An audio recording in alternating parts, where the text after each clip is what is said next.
أشهد أن محمدا رسول الله. حي على الصلاة. حي على الصلاة.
السلام عليكم ورحمة الله وبركاته. إن الحمد لله نحمده ونستعينه ونستغفره ونعوذ بالله من شرور أنفسنا ومن سيئات أعمالنا من يهده الله فلا مضل له ومن يضلل فلا هادي له وأشهد أن لا إله إلا الله وحده لا شريك له وأشهد أن محمدا عبده ورسوله أما بعد. அன்பிக்கினிய சகோதரர்களே, அண்டை வீட்டார் அவர்களுக்கு நம்முடைய வீட்டினுடைய அருகில் இருக்கக்கூடிய அண்டை வீட்டார் அவர்களுடைய விஷயத்திலே நாம் எப்படி நடந்து கொள்கிறோம் அப்படிங்கிறது ரொம்ப தெரிந்து கொள்ள வேண்டிய விஷயமாக இருக்கிறது. இஸ்லாமிய மார்க்கம் நமக்கு பல விஷயங்களை கற்றுத்தந்த ஒரு அற்புதமான மார்க்கம். அதிலே அண்டை வீட்டார், பக்கத்து வீட்டுக்காரங்க இருக்காங்கல்ல, அவங்க கிட்ட இருக்கக்கூடிய அணுகுமுறை என்பது ரொம்ப சரியாக நம்ம நடக்கணும்னு சொல்லி அல்லாஹ்வினுடைய தூதர் நமக்கு கற்றுத்தருகிறார்கள். பொதுவாக நம்முடைய இயல்பு எப்படி இருக்குன்னு கேட்டா, பக்கத்து வீட்டில் இருக்கக்கூடிய அருகில் இருக்கக்கூடிய நபர்கள் இவங்க கிட்ட எல்லாம் கோபமா எரிச்சலா தான் நம்ம இருப்போம். அதே நேரத்தில் நம்ம எங்கேயாவது ஒரு பயணத்துல போறோம்னு வைங்க, ஒரு ட்ரெயின்ல போறது அல்லது ஒரு பஸ்ல போறது, அதுல யாராவது ஒரு பக்கத்துல இருந்தாங்கன்னு சொன்னா அங்க ஒரு நட்பு பாராட்டுவோம். நம்முடைய வீட்டினுடைய அருகில் இருக்கக்கூடிய ஆளிடத்தில் நமக்கு ஒரு நட்பு, ஒரு அன்பு என்பது வருவது ரொம்ப கஷ்டமாக இருக்கிறது. அதை செய்யறது கிடையாது. அதே நேரத்தில் ரொம்ப தூரத்துல இருக்கக்கூடிய ஆட்கள், இன்னும் சொல்றதா இருந்தா நம்ம வாழ்ற காலத்துல பேஸ்புக் எங்க இருப்பானே தெரியாது, எந்த ஊர்ல எந்த இடத்துல யாருன்னே தெரியாது, முகமறியாத ஆட்கள். பேஸ்புக்கே இப்படி என்ன மாதிரி அதை அறிமுகப்படுத்துகிறது, உங்களுடைய நண்பராக இதை ஆட் செய்து கொள்கிறீர்களா, உடனே இவர் அதை இணைத்துக் கொள்ளுகிறார். அப்ப யாரு என்னன்னு தெரியாத ஆட்களை எல்லாம் நேசிக்கக்கூடிய ஒரு பண்பு நம்மிடத்திலே வருகிறது. அண்டை வீட்டார், பக்கத்து வீட்டுக்காரர்கள், நம்மை சுற்றி இருக்கக்கூடியவர்கள், ரொம்ப நெருக்கத்தில் இருக்கக்கூடியவங்க, அவங்க கிட்ட நம்ம எப்படி அணுகிறோம், அவங்க இடத்துல நம்முடைய செயல்பாடு என்பது எப்படி இருக்கிறது, அது எலியும் பூனை மாதிரி தான் என்ன செய்யறாங்க, பெரும்பாலான ஒரு பண்பை பலர் வளர்த்துக் கொள்கிறார்கள். ஆனா நபிகள் நாயகம் ஸல்லல்லாஹு அலைஹி வஸல்லம் அவர்கள் நமக்கு நிறைய அறிவுரைகள் அண்டை வீட்டார் சம்பந்தமாக நமக்கு சொல்லி தந்திருக்கிறாங்க. இப்ப நம்ம பக்கத்து வீடு இருக்குன்னு வைங்களேன், அங்க என்ன மாதிரியான பிரச்சனைகள்லாம் வரும் அப்படின்னு கேட்டா, இந்த வண்டி விடுறதுல, பார்க்கிங் பண்றோமா இல்லையா, அதுல சில பிரச்சனைகள் வரும். சில பேர் என்ன செய்வாங்கன்னா, பக்கத்துல இவங்க வீட்டுல இருக்கக்கூடிய குப்பைகள் எல்லாம் கொண்டு பக்கத்து வீட்டுல லேசா தள்ளி விட்டுறது. இவங்க அண்டை வீடை அங்க நட்பை பேணுறாங்க பாருங்க. என்ன மாதிரியான நட்பை பேணுகிறார்கள் என்று சொன்னால், நம்ம வீட்டுல இருக்கக்கூடிய குப்பைகளை லேசா தள்ளி தள்ளி அங்க விடுறது. இது மாதிரியான ஒரு எரிச்சல் ஊட்டக்கூடிய விஷயங்களை எல்லாம் அண்டை வீட்டில் செய்யக்கூடிய நிலைமையை நம்ம பார்க்கிறோம். இன்னும் கூடுதலாக போய் சில பேர் எப்படி இருக்கிறார்கள், ஜென்ம பகையாக மாறிவிடுகிறார்கள். அது அண்டை வீட்டாருங்கிறது வேற நபராகவும் இருக்கலாம், நம்முடைய இரத்த உறவினரா கூட இருக்கலாம், அண்ணன் தம்பி அது மாதிரி உறவுகளா கூட இருக்கலாம். அது கூட அண்டை வீடா தான் இருப்பாங்க. ஆனா ஜென்ம பகைதான். லேசா சின்ன இடத்துக்கு அடுத்த இடம் நமக்கு நல்லாவே தெரியும். சொத்து அந்த மாதிரியான விஷயங்கள் வரக்கூடிய நேரத்தில் அந்த பக்கத்தில் இருக்கக்கூடியவர் நம்முடைய அண்டை வீட்டார் என்பவர் நம்முடைய நெருங்கிய உறவினராக இருப்பாரு. சொத்து பிரச்சனை வரும், வேணும்னு வம்படிக்கு லேசா நூலிலையில் ஒரு இடத்த பக்கத்துல இருக்கக்கூடிய இடத்த வந்து அபகரிக்கிறது. அது என்ன ஒரு ஆசை, ஒரு கிரவுண்ட் இடம் இருக்கும், இன்னொரு பக்கத்துல இங்க இடம் இருக்கிறது, அது அண்டை வீடு. அதுல லேசா போய் ஒரு நூலிலை தான், எவ்வளவு அற்பமான ஒரு எண்ணம் பாருங்க. ஒரு நூலிலை இடத்துக்காக சண்டை போட்டு வேண்டுமென்றே அதை பிடித்து வைத்துக் கொள்வது. அப்ப அதை பிடிக்க அதை இழக்கிறாரா இல்லையா? அவர் என்ன செய்வாரு, ஜென்மத்துக்கும் பேச மாட்டார். இவன் வந்து அண்டை வீடாது பக்கத்து வீடா, என் சொத்தை அபகரித்தவர் அப்படின்னு சொல்லி அவர் அப்படி விலகி போகக்கூடிய ஒரு நிலைமை வரும். அப்ப அண்டை வீடு என்பது ரொம்ப சண்டையாகவும் சச்சராகவும் எரிச்சல் ஊட்டக்கூடிய அளவுக்கும் இன்னைக்கு பலருடைய நிலைமை என்பது இருந்து கொண்டிருக்கிறது. அப்படி இருக்கவே கூடாது. நபிகள் நாயகம் ஸல்லல்லாஹு அலைஹி வஸல்லம் அவர்கள், அல்லாஹ்வுடைய தூதர் நமக்கு சொல்றாங்க பாருங்க, மன் கான யூமினு பில்லாஹி வல் யௌமில் ஆகிரி, யாரு மறுமையை நம்புகிறார்களோ, அல்லாஹ்வையும் இறுதி நாளையும் நம்பக்கூடியவர்கள், ஃபலா யூதி ஜார, அவர்கள் பக்கத்து வீட்டு அண்டை வீட்டுக்கு தொல்லை கொடுக்க கூடாது, நோயினை செய்யக்கூடாது அப்படின்னு சொல்லி அல்லாஹ்வுடைய தூதர் நமக்கு சொல்லி தந்திருக்கிறாங்க. அப்ப இதுல அல்லாஹ்வுடைய தூதர் நமக்கு ஒரு சின்ன ஒரு லாஜிக்கை கத்து தர்றாங்க. என்ன சொல்லி தர்றாங்கன்னா, அல்லாஹ்வையும் இறுதி நாளையும் நம்பக்கூடியவர்கள், இந்த வாசகத்தை நீங்க நல்லா கவனிக்கணும். அல்லாஹ்வுடைய தூதர் என்ன சொல்றாங்க, மறுமையை நம்பாதவர்கள் அடிச்சுக்கிடலாம், புடிச்சுக்கிடலாம், என்ன வேணாலும் செய்யலாம். நீங்கள் அப்படி நடந்து கொள்ளலாமா? நீங்கள் யாரை நம்புகிறீர்கள்? அல்லாஹ்வை நம்புகிறீர்கள், மறுமையை நம்புறீங்க, விசாரணையினால நம்புறீங்க, அல்லாஹ்வுடைய தூதரை நம்புறீங்க. அப்ப உங்ககிட்ட ஈமான் இருக்கிறதா இல்லையா? ஈமானுடைய அடையாளம் என்ன? அப்ப எப்படி கோடிட்டு காட்டி அல்லாஹ்வுடைய தூதர் ஒரு கட்டளை இடுகிறார்கள் என்று சொன்னால், நீங்கள் அல்லாஹ்வையும் அல்லாஹ்வுடைய தூதரையும் நம்பக்கூடிய ஒருவராக இருக்கக்கூடிய நேரத்துல நீங்க இப்படி இருக்கலாமா? இருக்கக்கூடாது. அந்த வீட்டாருக்கு நீங்க என்ன செய்யக்கூடாது, தீங்கு விளைவிக்க கூடாது என்று சொல்லி நபிகள் நாயகம் ஸல்லல்லாஹு அலைஹி வஸல்லம் அவர்கள் சொல்லி காட்டுறாங்க. இப்ப சமீபத்துல கூட பெங்களூர்ல ஒரு நிகழ்வு என்னன்னு கேட்டீங்கன்னா, ஒருத்தர் ஒரு வீட்டுக்கு போறாரு. ஒரு அங்க அவருக்கு ஒரு அபார்ட்மெண்ட் இருக்கிறது. அதுல 2 கார் நிப்பாட்டுற அளவுக்கு அவருக்கு என்ன இருக்கிறது, அவர் 2 காரை நிப்பாட்டி கொண்டு அவர் இருந்து கொண்டிருக்கிறார். அப்ப இன்னொருத்தர் புதுசா வர்றாரு.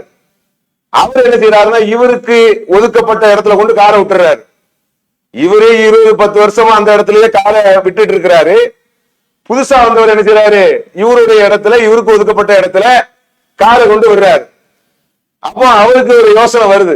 என்னன்னு கேட்டா, இவர் பக்கத்து வீடா இருக்கிறாரு, நம்ம எதையாவது ஒண்ணு சொன்னோம்னா ஏட உடமா புரிஞ்சிடக்கூடாது, கோபப்படக்கூடாது. அப்ப என்ன செய்யறது, அவருக்கு ஒரு கடிதம் எழுதி கரெக்டா அந்த இடத்துல, வண்டி விடுற இடத்துல, அந்த பார்க்கிங் இடத்துல வந்து ஒரு சின்ன கடிதத்தை அவர் கண்படுற மாதிரி எழுதி அதுல ஒரு வாசகத்தை போடுறாரு. நான் ஒரு 10 வருஷமா அங்க இருக்கிறேன், நீங்க இன்னைக்குதான் வந்திருக்கிறீங்க, இது எனக்கு ஒதுக்கப்பட்ட இடம், தயவு செய்து நீங்க புரிஞ்சுக்காங்க, என் இடத்த விட்டுக்கிட்டு உங்களுக்கு ஒதுக்கப்பட்ட இடத்துல நீங்க விடுங்க, நாம ஒருவரா நண்பர்களாக இருப்போம். ஏன்னா ஒரு வீடு ஒரு அமைதியை பெறுவதுன்னு ஒரு மனுஷன் வீட்டுல இருக்கிறான்.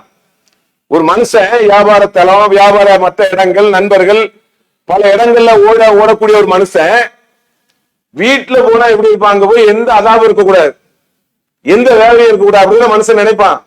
அப்ப அந்த மாதிரி ஒரு கடிதத்தை எழுதி அப்படி வச்ச பிறகு அவர் மாறிட்டாரு. இது இப்ப பெங்களூர்ல நடந்த ஒரு சம்பவம். இது எதுக்கு சொல்ல வர்றேன்னா, மனுஷன் வந்து பயப்படுறான், பக்கத்து வீட்டுக்காரன் சொன்ன தப்பாயிரும், இது எப்படி சொல்றதுன்னு தெரியலையே, சொல்லவும் செய்யணும், அதை பக்குவமாகவும் சொல்லணும், சொல்ற விதம்னு ஒண்ணு இருக்கிறது, இது எப்படி சொல்லணும்னு எனக்கு தெரியலையேன்னு சொல்லி மனிதன் யோசிக்கக்கூடிய ஒரு நிலை வரக்கூடிய ஒரு நிலைமையை நான் பார்க்கிறோம். ஆனால் இஸ்லாம் நமக்கு என்ன சொல்றது பாருங்க, அல்லாஹ்வுடைய தூதரே நம்ம சார்பா சொல்றாங்க, அண்டை வீட்டார் அருகில் இருக்கக்கூடிய ஒரு நபர் விஷயத்தில் நீங்கள் எப்படி நடந்து கொள்ள வேண்டும். அல்லாஹ்வுடைய தூதர் சொல்றாங்க பாருங்க, மன் கான யூமினு பில்லாஹி வல் யௌமில் ஆகிரி, யார் அல்லாஹ்வை நம்புகிறார்களோ மறுமையை நம்புகிறார்களோ யுக்ரிம் ஜாரஹ், அவர்கள் அண்டை வீட்டாரை கண்ணியப்படுத்தட்டும். கண்ணியப்படுத்துங்கிறாங்க. இங்க அலாபா இருக்கிறது, வேலையா இருக்கிறது, இங்க நேரா குப்பையை கொண்டு தள்ளிடுறாங்க. அல்லது வேற ஏதாவது ஒண்ணு சொல்றது. சில பேர் என்ன செய்வாங்க தெரியுமா, அண்டை வீட்டார் பக்கத்து வீட்டுல இருந்துகிட்டு வீட்டுல அங்க என்ன நடக்கிறது என்று ஒரே ஆய்வு செய்யறது. அந்த வீட்டுல என்ன நடக்கிறது, அந்த வீட்டுல என்ன நடந்தா நமக்கு என்ன, அங்க இருக்கக்கூடிய குடும்ப பிரச்சனைகள், அங்க இருக்கக்கூடிய திருமண நிகழ்வுகள், அதுல ஒரு 4 இடத்த மாப்பிள்ளை பொண்ணு பார்ப்பாங்க, அதுல ஒண்ணு கூடும் ஒண்ணு கூடாது, கூடுனா என்ன கூடாட்டா என்ன, நமக்கு என்ன செய்தி இருக்கிறது, எல்லாத்துக்கும் கூடிருமா, அதை கூட்டி குறைச்சி எங்களுக்கு தான் தெரியும், நாங்க பக்கத்து வீட்டுக்காரரு ரொம்ப பெருமையா பேசுறது, அந்த விஷயங்களை லீக் பண்ணக்கூடிய வேலையே ரொம்ப பக்குவமா செய்யறது. அந்த பொண்ணுக்கு இப்படி, அந்த பையனுக்கு இப்படி இப்படின்னு ஒரு அருகில் இருக்கக்கூடிய வீட்டினுடைய குடும்ப விஷயத்திலே நாம உள்ள நுழைஞ்சு நுழைஞ்சு நுழைஞ்சு தேடி என்ன லாபம் இருக்கிறது, ஏதாவது ஒரு லாபம் இருக்கிறதா, கிடையாது, தேவையில்லை அது. அதுதான் அல்லாஹ்வுடைய தூதர் நமக்கு எப்படி ஒரு அற்புதமாக நமக்கு சொல்லி காட்டுறாங்க பாருங்க. நீங்கள் கண்ணியப்படுத்துங்கள் என்கிறார்கள். அப்ப கண்ணியப்படுத்தாட்டாலும் பரவாயில்ல, குறைஞ்சபட்சம் ஒரு கண்ணியமா நடக்கவா தெரியணுமா இல்லையா? நாம ஒரு வீடுகளுக்கு போகிறோம், நம்முடைய வீட்டினுடைய அருகில ஒருவர் இருக்கிறார், அவரு நம்மளால அமைதி பெறணும், நம்ம இருக்கிறோம் சொல்லி அவர் அமைதி பெறணும், பாதுகாப்பு பெறணும். பக்கத்து வீட்டுல பாய் இருக்கிறாரு, பக்கத்து வீட்டுல இன்னார் இருக்காங்க, ஏதாவது ஒரு பிரச்சனைனா ஓடி வருவாங்க, ஹாஸ்பிட்டல்ல சேர்ப்பாங்க. அவருக்கு நம்மளை பற்றி ஒரு என்ன வருது தெரியுமா, பக்கத்து வீட்டுல இவர் இருக்கிறாரு, என்ன மாதிரி நடக்கும் கூட்டி கூட சொல்லுவாரு, இப்படி ஆயிருமே அப்படி ஆயிருமேங்கிற ஒரு எண்ணம் வந்தா அது சரியான வேலையா நீங்க பாருங்க. அப்ப அல்லாஹ்வுடைய தூதர் நமக்கு எப்படி வழிகாட்டுகிறார்கள் பாருங்க. அண்டை வீட்டாருக்கு நீங்கள் கண்ணியம் செலுத்துங்கள். இது நபிகள் நாயகம் ஸல்லல்லாஹு அலைஹி வஸல்லம் அவர்கள் நமக்கு சொல்லி தந்திருக்கக்கூடிய ஒரு வழிமுறையாக இருக்கிறது. அதே மாதிரி பாருங்க, அல்லாஹ்வுடைய தூதர் அவங்களுடைய காலத்துல ஒரு கேள்வி ஒண்ணு கேட்கிறாங்க. இந்த இஸ்லாமிய மார்க்கம் எவ்வளவு ஒரு அற்புதமான மார்க்கங்கிறதுக்கு இது ஒரு சான்று. அல்லாஹ்வுடைய தூதர்கிட்ட கேட்கிறாங்க, அல்லாஹ்வுடைய தூதரே, ஒரு பெண்மணி இருக்கிறாங்க, அந்த பெண்மணி தொழுகை, நோன்பு, இபாதத்து ரொம்ப ஈடுபாடா இருக்கிறாங்க. ஆனா என்ன செய்யறாங்கன்னா, பக்கத்து வீட்டினுடைய அந்த வீட்டுக்காரருக்கு தன்னுடைய நாவினால் தொல்லை கொடுக்குறாங்க. இப்ப ரசூலுல்லாஹ் சொல்றாங்க, அவர் சொர்க்கத்துக்கு போக மாட்டாரு. அந்த செய்தி, அந்த அந்த தன்மைக்கு அப்படி ரசூலுல்லாஹ் சொல்றாங்க. ஒரு நபரின் தன்மை அப்படி இருக்குன்னு சொன்னா அது எப்படி சொர்க்கத்துக்கு போக முடியும்? அல்லாஹ்வுடைய தூதர் அப்படி சொல்றாங்க. அப்ப இன்னொரு இருக்கிறார், அவரு எப்படின்னு கேட்டீங்கன்னா, அவரால் முடிஞ்ச நோன்பு இபாதத்து இப்படி செய்யறாங்க. ஆனா அவரால அண்டை வீட்டாருக்கு எந்த தொல்லையும் கிடையாது அப்படின்னு சொல்லி சொல்றாங்க. சொல்லும் போது அல்லாஹ்வுடைய தூதர் சொல்றாங்க, அப்படி என்றால் அவர் என்ன செய்வாரு, சொர்க்கத்துக்கு செல்வார். இதுல ரொம்ப கவனிக்கணும். இதுல எப்படி இஸ்லாம் நமக்கு கற்று தருதுன்னு பாருங்க. நான் மிகப்பெரிய தொழுகையாளி, நோம்பாளி, கரெக்டா தொழுதுருவேன், கரெக்டா நோன்பு வச்சிருவேன், இப்ப ஆசுரா கூட வருது, கரெக்டா வச்சிருவேன். இப்ப ஏற்கனவே முடிஞ்சிச்சு ஹஜ்ஜி, துல்ஹஜ் மாசம், அதுல இருக்கக்கூடிய நோன்பு வச்சுட்டேன். இப்படின்னு நம்ம பிரிப்பரா இருக்கிறது மட்டும் இஸ்லாம் கிடையாது. அண்டை வீட்டாருக்கு உங்களுடைய நாவினால் தொல்லை கொடுக்க கூடாது. அது ரொம்ப பேருதலாக நீங்க இருக்கணும். அப்ப இபாதத்து எப்படி கவனிக்கப்படுது பாருங்க. இதுல அல்லாஹ் எப்படி பாக்குறான், இவர் இபாதத்து செஞ்சுட்டாரு, ரொம்ப பெரிய வணக்கசாலி, அதுவே அவருக்கு போதுமான சொர்க்கத்துக்கு அளவுகோல் அப்படி பாக்குறானா, அதன் மூலமாக அவருடைய செயல் எப்படி இருக்குன்னு நல்லா பாக்குறானா, நீங்க யோசிச்சு பார்க்கணும். அப்ப அண்டை வீட்டார் இடத்திலே நம்முடைய அந்த பழகிற விதங்கள், அதுல ஒரு மென்மை, தன்மை, அதுல கடின போக்கு இல்லாமை, எந்த அளவுக்கு பாருங்க அல்லாஹ்வுடைய தூதர்கிட்ட கேட்கிறாங்க, எந்த அளவுக்கு ரசூலுல்லாஹ் அதை நமக்கு விளக்குறாங்க பாருங்க. அல்லாஹ்வுடைய தூதரே, என்னுடைய அருகில், என்னுடைய வீட்டினுடைய அருகில் 2 வீடு ரொம்ப பக்கத்து வீடாக இருக்கிறது. நான் அன்பளிப்பு செய்வதாக இருந்தால் யாருக்கு செய்யலாம் முதல்ல அப்படின்னு அல்லாஹ்வுடைய தூதர்கிட்ட கேட்கிறாங்க. அல்லாஹ்வுடைய தூதர் சொல்றாங்க, உன்னுடைய வீட்டினுடைய அருகில் யாருடைய வீடு மிக அருகில் இருக்கிறதோ, ரொம்ப பக்கத்துல யார் இருக்குதோ நீங்க அன்பளிப்பீங்க அல்லாஹ்வுடைய தூதர் சொல்றாங்க. இந்த அன்பளிப்பை வந்து ரொம்ப பக்கத்து வீடா இருக்கு பாருங்க, அங்க செய்யுங்கன்ட்டு.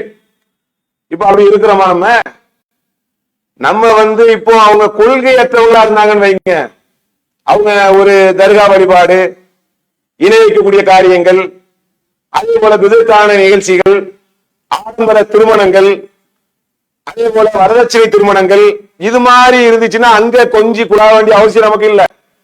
அண்டை வீட்டார், பக்கத்து வீட்டார், வரதட்சணை வாங்கக்கூடிய திருமணம், அல்லது பெரிய ஆடம்பரமா லட்சக்கணக்கத்துல கொட்டி அவர்கள் மண்டப திருமணம் செய்யறாங்க. இப்போ நான் வந்து ரொம்ப அண்டை வீட்டார வந்து ரசுல்லா வந்து ரொம்ப நெருக்கம் பார்த்து சொல்லிட்டாங்கல்ல, அதனால நான் கலந்துகிட்டேன், இப்படி சொல்லக்கூடாது.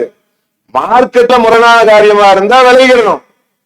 மார்க்கெட்ல முரணான காரியங்களை அவர்கள் செய்வார்கள் என்று சொன்னால் அதிலிருந்து நம்ம விலகிடணும். பெற்ற தாயா இருந்தாலும் அப்படித்தானே, பெற்றோர்களாக இருந்தால் கூட மார்க்க விஷயத்தில் அவர்களுக்கு விலகி வைக்க வேண்டும் என்பதுதான் இஸ்லாம் நமக்கு கற்றுத்தரக்கூடிய பாடமாக இருக்கிறது. இப்ப அது மாதிரி விஷயமா இருந்தா விலகிடணும். மற்ற விஷயங்கள் வாய்ப்பு கிடைக்குமா இல்லையா, தொட்டு தொட்டு சில உதவிகள் செய்யக்கூடிய வாய்ப்புகள் இருக்கும், அதெல்லாம் சரியா பயன்படுத்தணும். திடீர்னு அங்க ஒரு மௌத்து நடக்கும், இவரு என்ன செய்வாரு, அங்க மௌத்து வீடு, இவரு அறிஞ்சிட்டா நினைச்சது வெளியில ஓடுறது, ஒரு மௌத்து வீடு தானே, பக்கத்து வீடு மௌத்து வீடு, ஏதோ ஒண்ணு நல்லது கெட்டது என்னன்னு விசாரிச்சா என்னங்கிறேன். அதே போல சில இடங்களில் நம்ம பாக்குறோம், என்னன்னு கேட்டீங்கன்னா மௌத்து வீடு நடந்து விட்டா கீழே மௌத்து வீடு சின்ன வீடுன்னு சொன்னா வசதி இல்லை. அப்ப அவங்க சொல்லுவாங்க பெருந்தன்மையா மேல் வீடு, அதுக்கு மேல் வீடுல சொல்லுவாங்க, எங்க வீடு நீங்க பயன்படுத்திக்காங்க, 4 பேர் வருவாங்க போவாங்க, அப்ப எங்க வீடு நீங்க பயன்படுத்திக்காங்கன்னு சொல்லி மேல் வீட்டை பயன்படுத்தி கொடுப்பார்கள். சரியான விஷயம், கரெக்ட். அண்டை வீட்டார்கள் வந்து அவங்களுடைய துக்கங்கள், அவங்களுடைய கஷ்டங்கள் இருக்கு பாருங்க, அத கரெக்டா நம்ம வந்து அணுகணும். அவங்களுக்கு ஏதாவது உதவி செய்யறது, ஹாஸ்பிட்டல்ல சேர்க்கக்கூடிய விஷயங்கள், ரொம்ப நெருக்கடியான நேரம் வந்தா பொருளாதார உதவி கொடுத்துக்கிட்டே இருக்க முடியாது. சில அண்டை வீடுகள் வந்து அதாபா இருக்கும், ரொம்ப கவனிச்சுதான் அது போக வேண்டி இருக்கிறது. அப்ப ரொம்ப சரியான நிலையில் இருக்கக்கூடிய அண்டை வீட்டார்கள் அவங்க இடத்துல இஸ்லாம் நமக்கு எப்படி காட்டு தருகிறது, நீங்கள் அவங்க இடத்துல ஒரு மென்மையை காட்டுங்க, அவங்கள கண்ணியம் செலுத்துங்க, அவங்கள நோயினப்படுத்தாதீங்க, அவங்களுக்கு எந்த தீங்கையும் செய்யாதீங்க, இதையெல்லாம் இஸ்லாம் நமக்கு கற்று தருகிறது. இப்ப நீங்க பொதுவா நீங்க ஒரு பிரச்சனையை நீங்க அடிக்கடி கேள்விப்பட்டிருப்பீங்க, என்னன்னு கேட்டீங்கன்னா, அதாவது ஒருத்தர் வீடு கட்டுறாருன்னு வைங்க, வீடு கட்டும் போது இப்ப சென்னை மாதிரியான இடங்கள்லாம் ரொம்ப குறுகிய இடம் தான். அப்ப பக்கத்துல ஒருத்தர் வீடு கட்டும் போது சல்லி மண்ணு இதெல்லாம் இருக்கு பாருங்க, பக்கத்து வீட்டுல கொண்டு போய் கொட்டிடுறது. கொட்டா தப்பு கிடையாது, ஒரு வார்த்தை கேட்கலாம்ல, அங்க போய் ஒரு வார்த்தை என்ன செய்யலாம், கேட்கலாம். உங்க வீட்டு பக்கத்துல நாங்க சல்லியை கொட்ட போறோம், மண்ணை கொட்ட போறோம் அப்படின்னு ஒரு வார்த்தை கேட்கலாம். கேட்க மாட்டோம். நம்ம என்ன சொல்றோம் தெரியுமா, இது ரோடுங்க, நீங்க யாரு, அது இன்னொரு வீட்டினுடைய முத்தத்திலே கொட்டுகிறோம். அப்ப அவங்க கிட்ட கேட்டால் முறையா கேட்டா அனுமதி கொடுத்துருவாங்க. கேட்கவே மாட்டாங்க பாருங்க, லாஜிக் பேசுவாங்க பாருங்க, எனக்கு அவரை தெரியும் இவரை தெரியும் பாருங்க. அதுல ஏற்படுற சண்டை கடைசியில எப்ப இந்த வீட்டு பக்கத்துல இருக்கிறத விட நான் வீடை வித்துட்டு வேற எங்கேயாவது போயிடலாம்ப்பா அப்படின்னு நினைக்கிற அளவுக்கு பிரச்சனைகள் அந்த வீடு கட்டினதுல இருந்து கடைசி வரைக்கும் ஓடிக்கிட்டே இருக்கும். அப்ப இதுவா அண்டை வீடு, இப்படியா நம்முடைய அணுகுமுறைகளை வைத்துக் கொள்வது? அப்ப அண்டை வீட்டாரிடத்திலே அழகிய ஒரு அணுகுமுறையை வைக்க வேண்டும் என்று சொல்லி இஸ்லாம் நமக்கு கற்றுத் தருகிறது. அதே போல இன்னும் சில இடங்களிலே பல பிரச்சனைகளை நம்ம பார்க்கிறோம். என்னன்னு கேட்டீங்கன்னா, இப்போ ஒரு நீங்க நாகர்கோவில் இது மாதிரி கேரளா சைடு இருக்கு பாருங்க, அங்கெல்லாம் சமதளமா இருக்காது. இப்ப நம்ம சென்னை எடுத்துக்கிட்டீங்கன்னா, தமிழ்நாடு எடுத்துக்கிட்டீங்கன்னா அந்த நிலப்பரப்புகள் சோமாக இருக்கும். அது நீங்க கொஞ்சம் கேரளா சைடு போனீங்கன்னா மேடு பள்ளமா இருக்கும். அப்போ ஒரு வீட்டினுடைய மழை பெஞ்சிச்சுன்னா ஒரு வீட்டினுடைய தண்ணீர் இன்னொரு வீட்டினுடைய வழியா போற மாதிரி வாய்ப்பு இருக்கும். அப்போ இன்னொரு வீட்டு வழியா போய் பாருங்க, அவரை அடைச்சு வச்சுருவாரு, மேல இருந்து தண்ணி வரக்கூடாது, அப்படியே அடைச்சுக்கிட்டு கஷ்டப்படு. எப்படி இருக்காங்க பாருங்க. அல்லாஹ்வுடைய தூதர் எவ்வளவு அற்புதமாக சொல்லி காட்டுறா தெரியுமா? அல்லாஹ்வுடைய தூதர் சொல்றாங்க, உங்களுடைய அண்டை வீட்டார் அவர் ஏதேனும் ஒரு சில விஷயங்களை அறைந்தால், உங்களுடைய சுவர்கள்ல ஏதேனும் ஒரு தேவைக்கு அறைந்தால் நீங்கள் அதை தடுக்காதீர்கள். எப்படி சொல்றாங்க பாருங்க. நீங்க சுவர்ல போய் அறையிறதுக்கு கூட அனுமதி கொடுக்க வேண்டாம். ஒரு நீருங்க, ஒரு கழிவு நீர் போகிறது, அதுக்கு ஒரு வெறுப்பாக, ஒரு பகையாக இந்த உலகத்துல நம்ம நிரந்தரமா இருக்க போறோமா? இருக்கிறார்களா? இங்க எல்லாரும் அப்படியே இருந்துட்டு இருக்கிறாங்க. எவ்வளவு பெரிய ஜாமான்லாம் மண்ணு சாப்பிட்டு இருக்கிறது. மண்ணு மையத்துல என்ன அர்த்தம்? மௌத்தான அடுத்த செகண்ட் அவனுக்கு பேரு மையத்து தான், பேரு கிடையாது. இன்னார் இறந்து விட்டார் அப்படி சொல்றாங்களா? மையத்தை எப்போது தூக்குவார்கள் அப்படி சொல்றாங்களா? அதுக்கு என்ன காரணம்? மௌத்தாயிட்ட உனக்கு என்ன மையத்து தான் பேரு. அப்போ மண்ணு சாப்பிடக்கூடிய ஒரு உடலை வைத்து விட்டு நமக்கு என்ன ஆணவம், நமக்கு என்ன பெருமை? அல்லாஹ் திருமறை குர்ஆனிலே எப்படி சொல்லி காட்டுறான் பாருங்க. 4வது அத்தியாயம் 36வது வசனத்துல ரப்புல் ஆலமீன் சொல்லி காட்டுகிறான், நீங்க நன்மைகள் செய்யுங்க, உபகாரம் செய்யுங்க, ஏழைகளுக்கு, நாடோடிகளுக்கு, பயண நண்பர்கள், அதுபோல அண்டை வீட்டார், அதுபோல தூரமான அண்டை வீட்டார், அவர்களுக்கு நீங்கள் நன்மை செய்யுங்கள் அப்படின்னு சொல்லி அல்லாஹ் ஒரு பட்டியல் இடுகிறான். அப்படி பட்டியலிட்டு விட்டு அல்லாஹ் சொல்றான், இன்னல்லாஹ லா யுஹிப்பு மன் கான முஹ்தாலன் ஃபகுரா, யார் பெருமை அடித்து கர்வம் கொள்ளக்கூடியவர்களை அல்லாஹ் நேசிக்க மாட்டான். எப்படி அல்லாஹ் சொல்றான் பாத்தீங்களா? நெருங்கிய அண்டை வீட்டார், தூரமான அண்டை வீட்டாருக்கு நீங்க நன்மை செய்யுங்க அப்படி சொல்லிக்கிட்டு அல்லாஹ் சொல்றான், பெருமை அடித்து கர்வம் கொள்ளும் எவரையும் அல்லாஹ் நேசிப்பது இல்லைங்கிறான். அப்ப அல்லாஹ் என்ன சொல்றான்? நன்மை நான் ஏன்பா நன்மை செய்யணும்? எனக்கு என்ன தேவை இருக்கு? எனக்கு சொத்து இருக்கு, சுகம் இருக்கு, கதைகள்ல 40 பேர் வேலைக்கு இருக்கிறாங்க. நான் என்ன மற்றவர்களுக்கு நன்மை செய்யக்கூடிய தேவையுடையவனா? அகங்காரம், அது ஆணவம், அவனுடைய வெளிப்பாடத்தான் இறைவன் சொல்லி காட்டுகிறான். பெருமை அடித்து கர்வம் கொள்ளும் எவரையும் இறைவன் நேசிப்பதில்லைங்கிறான். அப்ப அண்டை வீட்டாரிடத்தில் நம்முடைய அணுகுமுறைகளை இஸ்லாம் மிக அற்புதமாக நமக்கு கற்றுத்தருகிறது. எந்த அளவுக்கு பாருங்க, அதாவது உமர் ரலியல்லாஹு அன்ஹு அவர்கள் அவங்க ஒரு செய்தியை சொல்றாங்க. அவங்களுடைய வீட்டினுடைய அருகில் இன்னொரு நபர் இருக்கிறாங்க. அவங்க 2 பேரும் என்ன செய்யறாங்கன்னு கேட்டா, நபிகள் நாயகம் ஸல்லல்லாஹு அலைஹி வஸல்லம் அவர்களிடத்திலே மார்க்கத்தை கற்றுக்கொள்ளணும் அப்படிங்கிறதுக்காக ஒரு நாள் ஒதுக்குறாங்க. உமர் அவங்களும் அதே போல இன்னொரு நபி தோழரும் 2 பேரும் பக்கத்து வீடு. அப்ப அவங்க என்ன செய்யறாங்கன்னா, அல்லாஹ்வுடைய தூதர்ட்ட மார்க்கத்தை கத்துக்கிடணும்.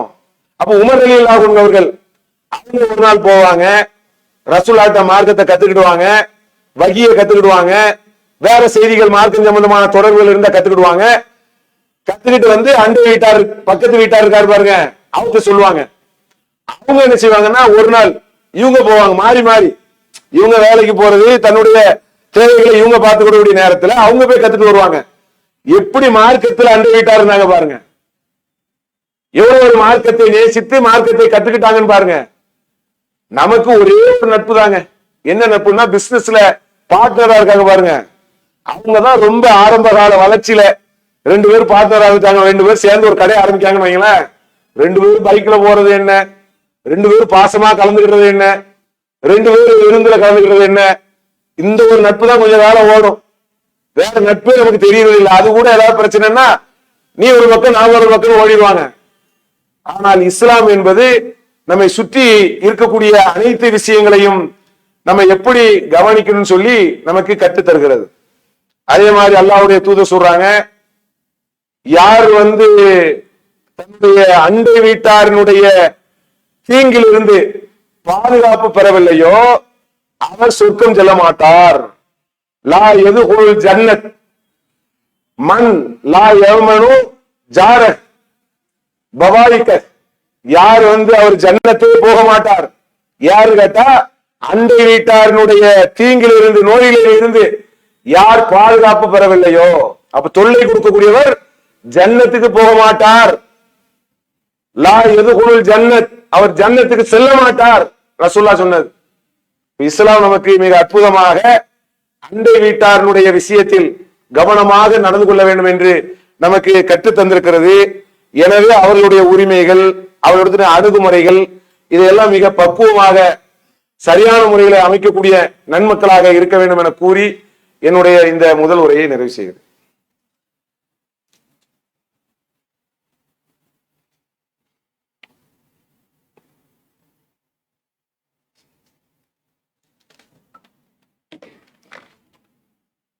அல்ஹம்துலில்லாஹி ரபில் ஆலமீன். அன்பான சகோதரர்களே,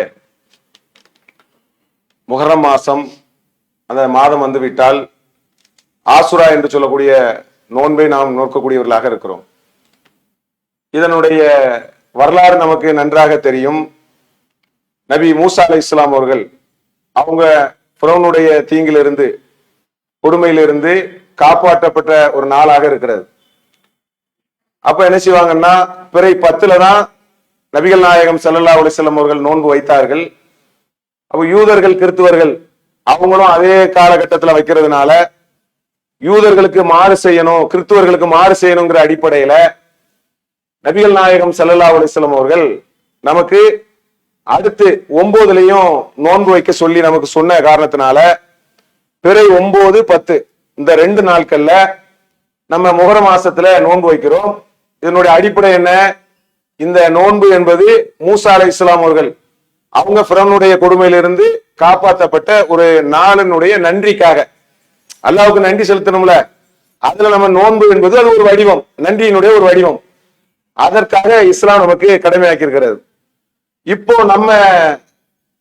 இப்போ வரக்கூடிய செவ்வாய் புதன், அதாவது 16, 17 இந்த 2 நாள் தான் நமக்கு அதுக்குரிய நாட்களாக இருக்கிறது.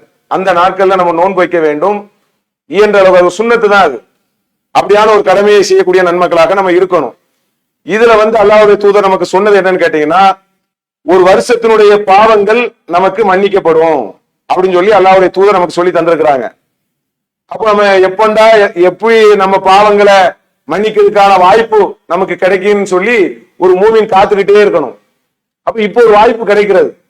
பொதுவாகவே அல்லாஹ் கிட்ட பாவ மன்னிப்பு கேட்டு கெஞ்சி இப்படி கேட்டுட்டு இருக்கக்கூடிய நேரத்தில் நம்முடைய பாவங்கள் மன்னிக்கப்பட்டு கொண்டுதான் இருக்கும். அது ஒரு வகை. ஆனா மார்க்க அடிப்படையில் ஒரு கற்றுத்தரக்கூடிய ஒரு முறை என்ன? நீங்கள் இது போன்ற உபரியான நோன்புகள் வைக்கக்கூடிய நேரத்துல ஒரு வருஷத்துல செய்யக்கூடிய பாவங்கள் அல்லாஹ் நாடினால் மன்னிக்கக்கூடியவனாக இருக்கிறான். அந்த அடிப்படையில தான் இந்த நோன்பு என்பது வைக்கப்படுகிறது.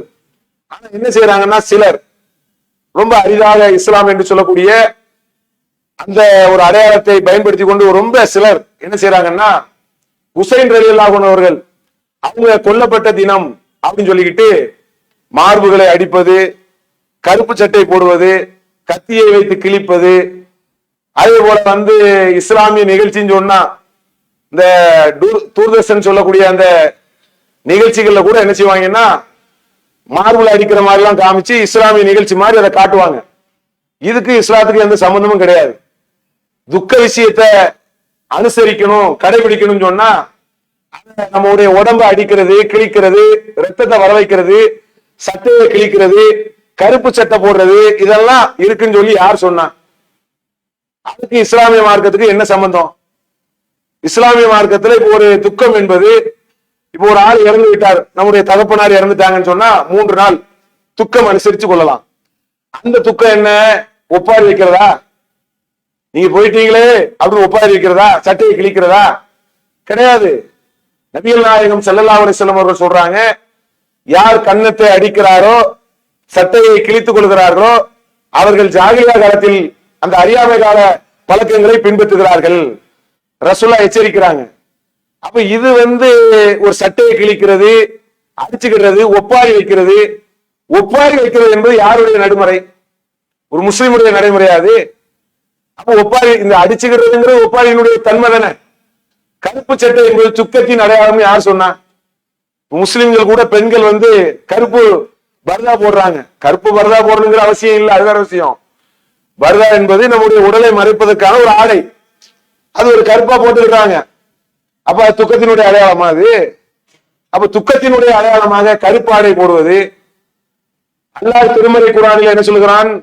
லேசான அச்சத்தாலும் பசியாலும் மக்கள் செல்வத்தையும் உயிர் செல்வத்தையும் சேதப்படுத்தி நாம் சோதிப்போம். யார் சகித்துக் கொள்கிறார்களோ அவர்களுக்கு நற்செய்தி சொல்லுங்கிறான் அல்லாஹ். அப்ப ஹுசைன் ரலியல்லாஹு அன்ஹு அவர்கள் இறக்கப்பட்டாங்கன்னு சொன்னா உங்களுடைய நிலை என்ன? முஸ்லிமுடைய நிலை என்ன? கொல்லப்பட்டிருந்தால், அது நமக்கு பாதிப்பை ஏற்படுத்தி இருந்தால், அது ஒரு வழியை நமக்கு தந்திருந்தால், அல்லாஹ்வுக்காக நம்ம சகிச்சுக்கிறது தானே. அவர்கள் அல்லதீன இதா அசாபத்துக்கும் முசிபா, அவர்களுக்கு ஒரு முசீபத் ஏற்பட்டு விட்டால் அவங்க என்ன சொல்லுவாங்க? காலு இன்னா லில்லாஹி இன்னா இலைஹி ராஜிஊன், நாங்கள் அல்லாஹ்வுக்குரியவர்கள், அல்லாஹ்விடத்திலே திரும்ப செல்லக்கூடியவர்கள் என்று சொல்வார்கள். குர்ஆன் சொல்கிறது. ஒரு முசீபத், ஒரு தீங்கு ஏற்பட்டு விட்டால் அவர்களுடைய பேச்சு எப்படி இருக்கும்? நாங்களே போகக்கூடிய ஆள் தானப்பா, நாங்களே அல்லாஹ்வை சந்திக்கக்கூடியவர்கள் தானே, அப்படிதான் அவங்களுடைய பேச்சு இருக்கும் என்று சொல்லி அல்லாஹ் திருமறை குர்ஆனிலே சொல்லுகிறான். அப்ப இதற்கு மாற்றமாக இந்த முஹர்ரம் மாசம் வந்துவிட்டால் தவறான காரியங்களை செய்யக்கூடியவர்களாக இருக்கிறார்கள். அப்ப இதெல்லாம் நம்ம எதிர் பிரச்சாரங்களின் மூலமாக மக்களிடத்தில் வீரியமாக எடுத்து சொல்லணும். அதற்கான கடமை இருக்கிறது. மார்க்கத்தை கடைசி வரை நிலைநாட்டக்கூடிய பொறுப்பு என்பது நமக்கு இருக்கிறது. மார்க்கத்தின் பெயரால் செய்யக்கூடிய அநாகரிகம், அனாச்சாரங்கள், இதெல்லாம் தடுக்கக்கூடிய ஒரு பொறுப்பும் ஒரு மூமின்களுக்கு இருக்கிறது. இதெல்லாம் எடுத்துச் சொல்லக்கூடிய நன்மக்களாக இருக்க வேண்டும் என கூறி என்னுடைய உரையை நிறைவு செய்கிறேன். அல்ஹம்துலில்லாஹி ரப்பில் ஆலமீன். அஸ்ஸலாமு அலைக்கும்.